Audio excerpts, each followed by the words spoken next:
Well, I guess you guys are it. Apologize for Monday, feeling better. Still not 100%, but I figured one day off is fine, especially after a week off. Couple of things. So looking at the rest of the chapter, and obviously we are completely off the schedule, or not completely, but very far off. We will finish the chapter today. So on Friday, we will have a review because your next exam will be on Monday, March 30th. It will only cover chapters 4 and 5. All right, just 2 chapters. So, making it just a little bit shorter than last time. So yeah, as far as history goes, that's the plan. The other thing, this upcoming Tuesday, and I'll remind you again, obviously, for those of you who feel like you may need some bonus points, there will be an Arabic drumming performance at 2:30 p.m. in ACC 116. As before, go, just write a summary, your thoughts, since it's going to be musical, just what interested you, what you found fascinating, whatever. Doesn't have to be very long. Yeah. Do you know where I can find more information about it? It's always hard navigating the website and stuff. Oh, I was going to say the website, but no, I don't. Okay. Sorry. Okay. But yeah. Okay. Now, because it has been over a week, almost 10 days, all right, since we've gone through this, just a quick summary of the chapter. Remember that chapter 5 deals with a period of time that we call the Axial Age.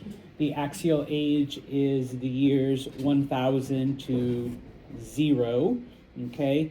And during this 1,000-year period, we see quite a bit of changes in some of the societies that we've looked at, but specifically, we see the rise of new philosophies and ideas that go on and have a much more profound effect later on. And so we started the chapter with China and the 3 philosophies that you should be familiar with, Confucianism, Taoism, and legalism, okay?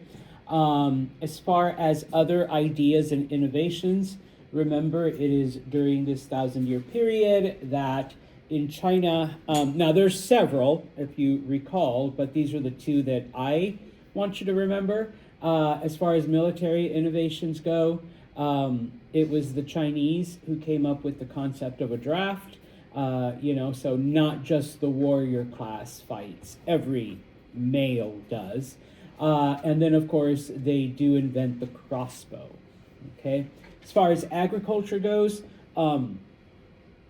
once again, there were a lot of things, but the 2 innovations I want you to recall is number 1, the idea of crop rotation, which involves not only letting part of your field just sit so that it can naturally replenish itself of nutrients, but also switching up the type of plants that you grow, okay?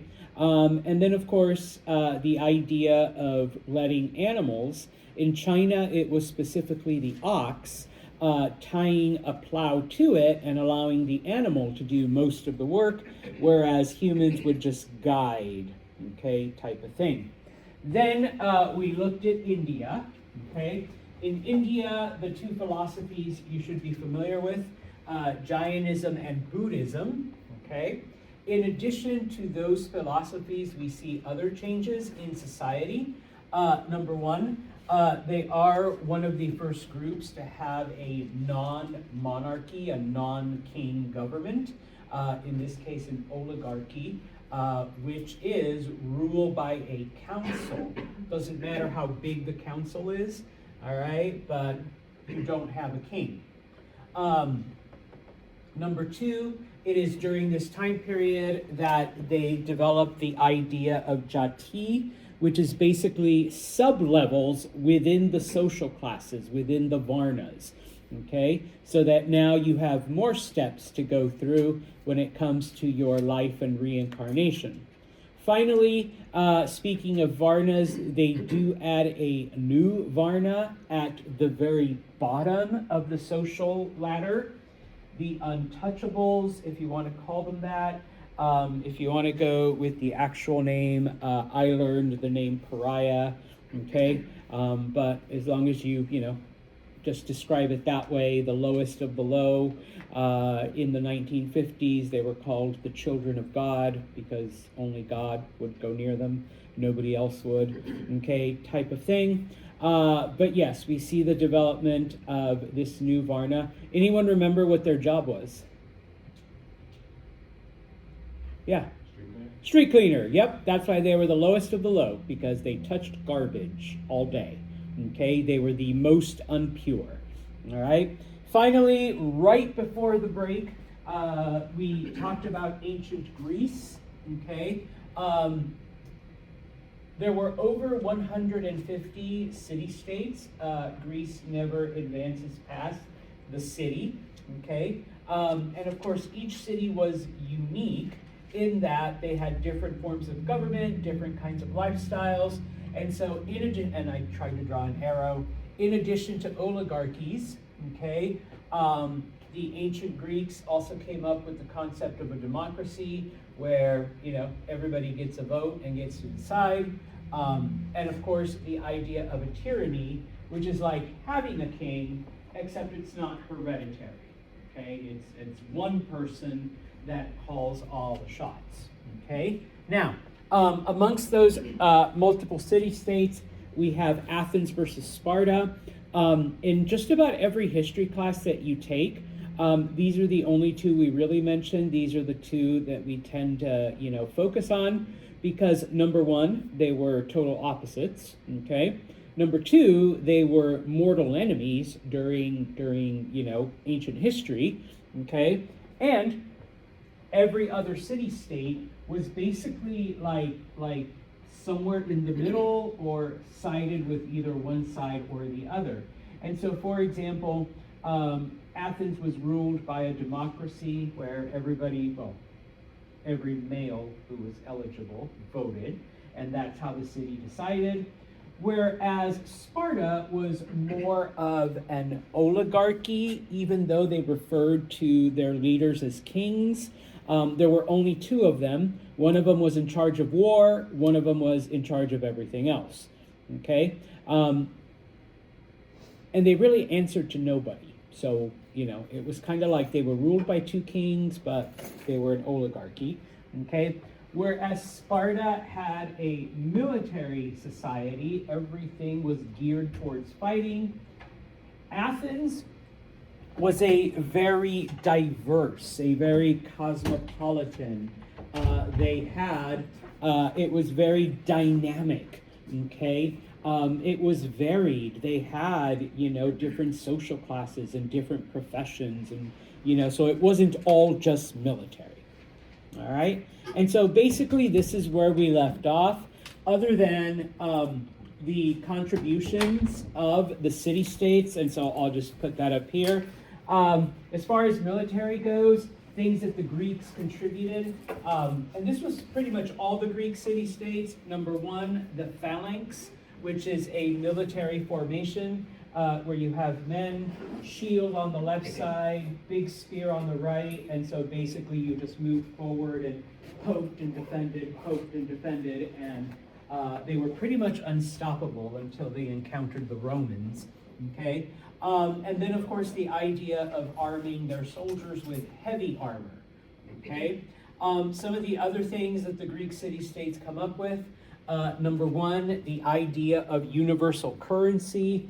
Everything had the same value, okay? And it didn't matter which city-state you went to, okay? A piece of gold was worth the same in Athens as it was in Sparta. And then something maybe not so good, the idea of chattel slavery or commercial slavery, where you literally are buying and selling people for the sole purpose of doing the work that you don't want to do. Okay, that's it. All right, and so that's where it comes from. All right. Now, most of this, okay, now we get to some of the new stuff. Most of this develops in the city of Athens. But that's not to say that some of the other city-states didn't contribute. We do see, especially on a universal plane, because all of the city-states in Greece also followed the same religion. They believed in the same gods. They believed in all of that. And so in this case, we begin to see it is the Greeks who first lend a touch or a level of humanity to everything, including the gods, okay? Because if you think of the Egyptian gods and, the Mesopotamian gods and the Persian gods, well, before Zoroastrianism, all right, it was like it had the head of a dog and the body of a snake, and, it was these weird combination of creature things. Whereas when it came to the gods in ancient Greece, what did they look like? Don't say Santos. All right. They looked human. They had 2 arms, 2 legs, a head. All right. Aphrodite was a beautiful woman. Zeus was a jack buff guy. All right. And so they're the ones who gave this human appearance to the gods. Okay. And so now that we've humanized, our gods and nature and all of that stuff, okay, what is our purpose then? What is the purpose of humanity? What is the reason that we exist? Okay, now of course, in humanizing the gods, the Greeks not only gave them a physical form to look at, but they also had human personalities and human jealousies and human traits and faults and desires and all of that. And so there has to be more than just don't make the gods mad, get the gods on your favor, whatever. Okay, there has to be a reason for our existence. Okay, and so now we get into the philosophy. All right. You do need to know who these 3 guys are. Okay, number 1. And number 2, while you don't have to delve deeply into everything they espoused, you should have, from this and from the reading, a very, very basic remembrance of what they taught. All right. So starting with Socrates, okay, he was, out of these 3, probably the closest thing to a true philosopher. Okay, because he posed a lot of questions. All right. What is the meaning of life? Why are we here? What is our purpose in existing? Okay? Because it has to be more than just being born, living, and dying. Okay? And during that life, you're going to have all kinds of weird shit happen to you, and sometimes it's going to be good, sometimes it's going to be bad. Okay? Zeus might come and rape you, ladies, sorry, or guys, your daughters, all right? And so, then you end up with demigods running around, and so there has to be more to life than just that, okay, number 1. Number 2, a lot of Socrates' lectures and lessons dealt with ethics and morality, okay? That despite the foibles of the gods, us as humans have to rise above that, okay, and kind of act honorably and have integrity. That basically, it was better to be a good person than to be rich and to have all the power in the world, because look at Zeus, who has all the power and is king of the gods. Thanks, Sam. But yet he's a major, pardon my Greek, he's a major asshole. All right? So all the power in the universe does nothing for that. Okay? In fact, I think it makes him worse. All right? And so he's like, no, it's better to be a good person than to have all of that. Okay? Now, he was also a teacher. Okay? I guess, can't get any other job as a philosopher. So he taught, and so when he had his students, one of the things that he encourages students to do is to always be questioning. Always, always, always question. Okay? Don't believe something just because somebody tells you, go out and figure it out for yourself. Go out and verify. Okay? Go out and, or, hell, literally question them. Okay? Challenge their authority. Okay? Now, in ancient Greece, this was not the preferred behavior of young people. Okay? And so Socrates was actually arrested. The charge was corruption of the young, okay, for corrupting the youth because he encourages students to ask questions, okay. He was executed. He was forced to take poison, hemlock, and that did him in. Okay, so bless you. The sentence for youth corruption is death. Okay, now because he was a teacher, one of the things that he obviously proposed, because once again, he wanted his students to question and think, there is a method in teaching known as the Socratic method, and that's when a teacher asks, Suzanne, what do you think? Okay, or, can you tell me why this happened? Okay, and of course the purpose in that is to get the person to formulate those ideas, okay? Because if you do that, then, it's part of this whole questioning process, okay? You kind of have to think things through, all right? Plato, the next philosopher, okay? And it's kind of interesting because Plato was one of Socrates' students. Okay, now, Plato was a little different. Plato was more of a writer.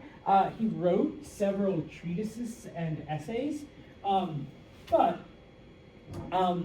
so he didn't actually go out like Socrates did and just open air teaching the people. Okay, most of his ideas were written down as dialogues. Okay, someone comes to the teacher and asks, what's going on, and then of course, teacher responds. All right, two things to remember about him. Number one, he wrote an essay known as The Republic. Okay, and in this essay, he describes the perfect city. Number one, and within the perfect city. Plato basically said that some people were naturally born to be rulers. Other people were just naturally born to be followers. And there's nothing wrong with that because every person knows their job, lead, follow, okay? And every person does their thing. And if everybody, fulfills their role the way they should, you literally end up with the perfect society, okay? Because everybody's living, their assigned duty to I want to say perfection, okay? Now, of course, when it came to the leaders, they were philosopher kings, he said, because it's not enough just to be born royal. You literally have to seek wisdom and be a wise ruler, okay? Just being the firstborn son doesn't qualify you to lead, okay? That's part of it, all right? That means you're chosen, but now you need to be able to, be smart and know math and science and oratory skills and all of this other stuff, okay? The other thing that he talked about, and this is the one that sometimes gets people, okay, is that he said there were two realities that existed side by side. Up here was the perfect reality. Okay, everything was awesome.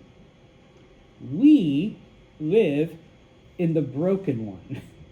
Okay, ours sucks. Okay, But as humans, it is our job to transform our broken reality into the one that's up here. Okay? That is our purpose, all right, in existence. Okay? To take our down here broken down stuff and transform it into the one that's up here, which is the perfect ideal society. Okay? So that what we see is basically just a flawed copy of reality.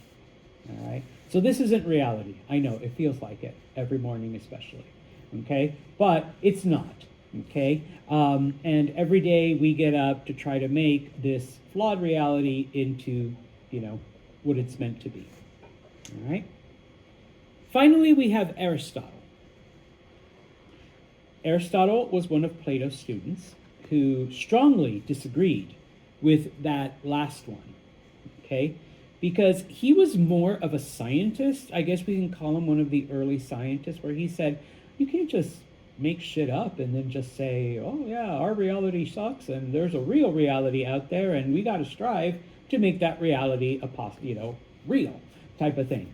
He's like, no, like what proof do you have of that? I'm looking up because you keep pointing up. I don't see shit up there, all right, except for the sky and clouds, all right, maybe a bird or two. And so what Aristotle says, no, you got to observe. You got to collect data. You got to keep track of this data. And once you have enough, information, take a guess, all right? Come up with an idea, but you have your observations to back up that idea, okay? What do we call that today? Yeah. Yeah, scientific method. All right, you don't just say shit and be like, okay, that's it. No, you say shit, and then like, here's the mounds of data that I have from watching and from observing. Okay, deductive reasoning. You take the information and you take your best guess. All right, he's one of the first. Okay, so one of the tests that he would do on people, because people were getting sick and dying and having like these weird symptoms and diseases. He's one of the first he didn't know what it was called and he didn't know what to do about it. One of the first to diagnose like diabetes type of thing, because he would have someone, and pardon my language, he would have someone urinate on the ground. And if ants gathered towards the urine, he's like, sorry, Zen, you have the sickness.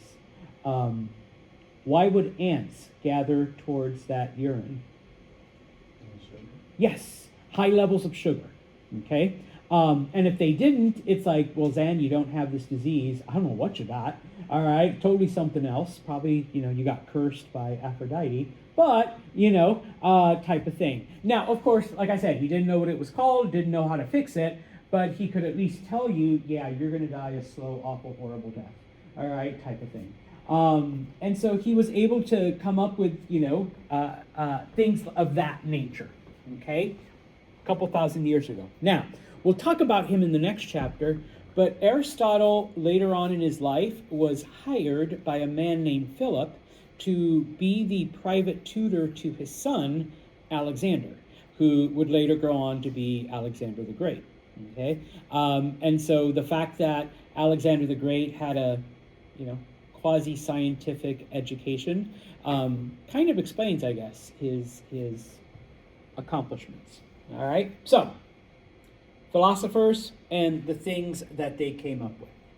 Okay, now to finish off the chapter, okay, remember that part of this 1,000-year period involves some of the first societies to finally develop in the Americas. When we say the Americas, we're talking about, the Western Hemisphere, okay? The first are a group of people known as the Chavin, okay? The Chavin lived in the Andes region, which today, basically in Peru and Ecuador, okay? So we have gotten to the point in history now where these societies no longer really need to be next to rivers, okay? We've seen the Persians develop the technology for irrigation and whatnot. When it came to the mountains in South America, okay, basically the Chavin were able to find valleys where between rain and flood and snowfall and in the spring the snow melts and water goes down, okay, they were able to find valleys where the soil was just naturally fertile because of the rain and the snow and water flowing south. Okay, now number one, the crops in the Americas are way different. Okay, and so when it came to the crops that were domesticated, the first one, number one, maize. Okay, what do we call maize in English? Corn. Okay, so it was the Chavin were one of the first to domesticate corn. Number two, potatoes. Potatoes are like a Peruvian thing. All right, so if you like French fries or hash browns or tater tots or mashed potatoes or baked, find a Peruvian and say thank you. All right, because that is where they originated, and from Peru they spread, everywhere else. And when it came to animals, there really weren't a lot of domesticatable animals, okay? One of the few were llamas, okay? Now, llamas cannot be ridden, okay? I can tell you that much, all right? What would they use a llama for, though, if not for riding? Transportation of stuff. Yes, they are good pack animals. All right, they won't let you sit on them and ride them. I discovered that the hard way.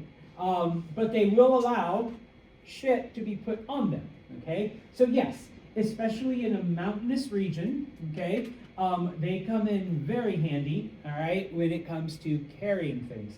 There's one other thing that they provide too. For alarms, which is a predator. Okay, bit more useful though. Yes, they're wool. Okay. There's no sheeps in the Americas, believe it or not. Sheeps don't arrive until after Christopher Columbus. So you need a different animal, and there's no goats either. Those also don't arrive until after Columbus. So you need another animal to make your clothing out of. And yes, both llama and alpaca wool is perfect for that. Okay, so they're able now to wear clothes. Okay, now of course, because they don't carry people, and I've never had it, but I've been told that llama meat is disgusting, and you really can't milk them because they will kick and spit on you. That I do know also from personal experience. They're very mean animals. All right, alpacas are nicer, but you still don't want to milk them. So other than for wool and for pack animals, that was all they could do. So this kind of keeps that society just a little behind. Okay, around the year 900, okay, we begin to see the Chavin develop. And I'm not going to go through the whole entire thing, okay? But you've got the villages, you've got the towns, you've got the cities. Well, by now we are getting into these giant societies, these giant cities. They come together, and we see them starting to adorn their structures with gold and obsidian. They were religious. Now, they believed that there were spirits in nature, and these spirits were represented by different animals. This is a very common belief amongst South American tribes, but also Native American, no matter where you are, that animal spirits represented different aspects of nature. For whatever reason, the Chavin felt that the jaguar was the king of the spirits, the king of the gods. Okay, and so the god king was represented by the jaguar, and so we have found statues and carvings and all this other stuff of jaguars. Okay, because that was the head god. All right. Unfortunately, we don't have a lot of anything else from them because by the year 400 BCE, their society had collapsed and had been replaced by other groups, namely the Inca, who kind of did away with their stuff or absorbed it into their own culture. Okay, but what we do know about them though is this, that basically they were the first to domesticate these crops and these animals, and they were the first to build these cities. All right, now the map here shows, okay, the range of the Chavin, so it wasn't expansive. Okay, now because of where they're located, all right, if you look on a map, what other source of food could they possibly have? Fish. Yes, all right. They were some of the first to develop fishing on a larger scale, not just like I'm going to go catch me a fish and that's me, but we're catching lots of fish for the tribe, okay, since it was right by the ocean.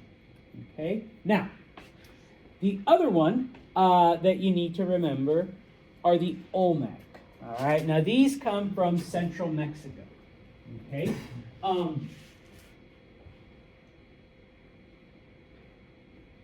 by the year 1500, okay, so a little bit outside of the Axial Age, is when we get, okay, groups of villages coming together. Okay, now over the next 500 to 800 years, those little villages unite, become a bigger village, become a town. Those unite, become a bigger town, then turn into a city. Then those cities begin to kind of conquer and take over the other cities that are in their area. Okay? Now, as far as the crops that they domesticate, okay, once again, corn is widespread throughout, Mexico, through Central America, and into South America. So my people say, you're welcome, de nada, all right, if you enjoy corn, all right. Beans, all right. Yeah, you can't have Mexican food without beans. Beans have been a part of the Mexican diet for like 3,000 years, okay. It was domesticated by them. Squash. Okay, so if you enjoy different kinds of squash, all right, squash is also a product of ancient Mexican tribes. And finally, probably everybody's favorite, does anyone know what cacao is? Chocolate. Chocolate, okay, it's used to make chocolate, okay? So if you like chocolate, okay, my people also say de nada, all right, you're welcome. All right, now, just as an FYI, Mexican chocolate isn't as sweet. Well, Europeans took it, added a shit ton of sugar, and now you get Hershey's. All right. Pure Mexican chocolate, because you can still buy it, is not as sweet. All right. It's more like a dark chocolate, less sweet version. And if you've never had Mexican hot chocolate, oh, you're missing out. All right. It's really, really good type of thing. So, but yes, chocolate comes from Mexico. Heck, the word is a native word that was then Hispanicized, that was then Anglicized. But the word is literally just chocolate. All right, chocolate. So that's how amazing it was, type of thing. All right. Now, some of the ruins, some of the things that we have found from the Olmec, besides chocolate. Okay. Number one. Amongst the Olmec ruins, we have found these giant mounds, and within the mounds, there are these caverns that were obviously man-made, okay? And for the longest time, archaeologists were like, why are these mounds, and there's these tunnel systems and whatnot? Ends up that those were housing. People lived inside these cave-like structures that had been carved out of these mounds. Okay, think of it as a very, very, very primitive apartment complex. All right, except it's built into dirt, but it held up. All right, it was reinforced, and so hundreds and maybe even thousands of people were able to live in these areas. Okay, now For some reason, the jaguar appears to be also an important deity to the Olmec. Now, once again, like many other native tribes, the Olmec also assigned a spirit to different aspects of nature, and similar to the Chavin, they felt that the jaguar was the one spirit that dominated all of them. But unlike the Chavin, the jaguar wasn't like the king of the gods or the king of the spirits. It was just like, it was, one of them. But what would happen is that the priests of the Olmec, it was believed that the priests could communicate with the spirits, okay? But in order to do that, they had to become one of them. So it was thought that the Olmec priests would transform into a jaguar and then go off into the jungle and talk to the tree and the water and the grass and the sky, and then come back, transform back into human form, and then, okay, I bring a message from the spirits, okay, type of thing. All right? And so I didn't know what else to call it, so I put a were-jaguar, okay, like a werewolf. But it was felt that Olmec priests could transform into jaguars, commune with nature, come back, and then give the message that nature wanted you to know. Okay? So if you've ever had a fascination with jaguars, I don't know, maybe you're part Olmec. Thinking you can, transform into one of them. Now, the Olmec civilization was centered in this part of Mexico, but we have found Olmec artifacts spread out throughout most of Mexico and into Central America. And so obviously that's evidence that either A, they went out and traded, bought and sold things from other tribes, or B, other tribes came to the Olmecs and bought, sold, things, and then took them back. Okay? Now, Olmec society does collapse, like others, okay? And when archaeologists first discovered them, they found these, 17 of them to be precise. 17 giant heads, just spread throughout the Olmec part, okay? We honestly aren't too sure what they're supposed to be, all right, or who. Some people think it's like, representations of their gods. Some people think it's their kings, like their leaders, okay, or maybe important people in Olmec history, okay. The fact that we only found 17, though, it's kind of like they probably would have had more kings than that, so maybe those are the only ones that survived, okay. This one, just as an FYI, isn't one of them because they're protected. They don't let people get near them or even take pictures of them. This is a replica that's on the campus of the University of Chicago.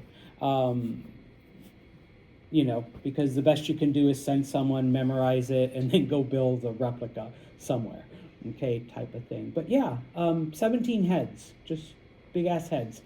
They're about 7 feet tall, so, height of this room, maybe, okay?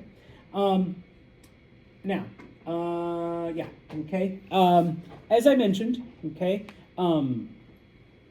eventually the society collapsed, all right, but some of the things that we do know about them, that were left behind, not only left behind, but because other groups absorbed them, okay, number one, even though the priest could transform into a jaguar, all right, their main god was the rain god, okay? Because if you live in a jungle area, okay, that's what you get a lot of, all right? And of course, it's the rain that provides, water. It's the rain that makes the soil fertile, okay? So in this case, the rain god was the god that they revered as being the top god, okay? Now, there is some evidence that the Olmec participated in athletic competition.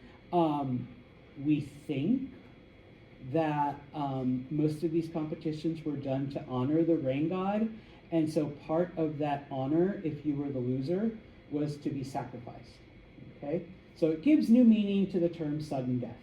All right, when it comes to a game. All right, so it didn't matter what type of competition it was. Thanks, Sam. The loser would be sacrificed to the rain god. All right, so there was motivation to win, but then there was always a comfort in losing because you'd be joining the rain god. All right. Most of the people worked as farmers and craftsmen, and unlike other societies in the old world, okay, men and women held equal status as far as work went. All right, so yeah, I mean, women still, had the babies and, did, domestic things, but they were also expected to be, part of the workforce.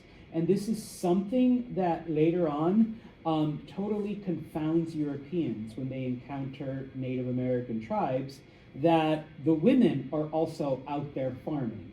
Whereas in Europe, by this point in time, farming was a man's job, okay? As I mentioned, eventually Olmec society collapses.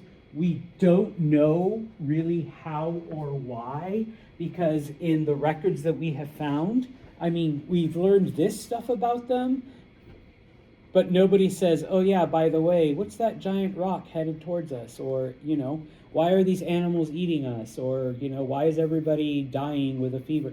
Like, nobody left behind a record, and we really have no other evidence other than at some point it kind of just disappeared, and the remainder of the society is absorbed by neighboring tribes. Okay? So, gonna stop right here. Okay?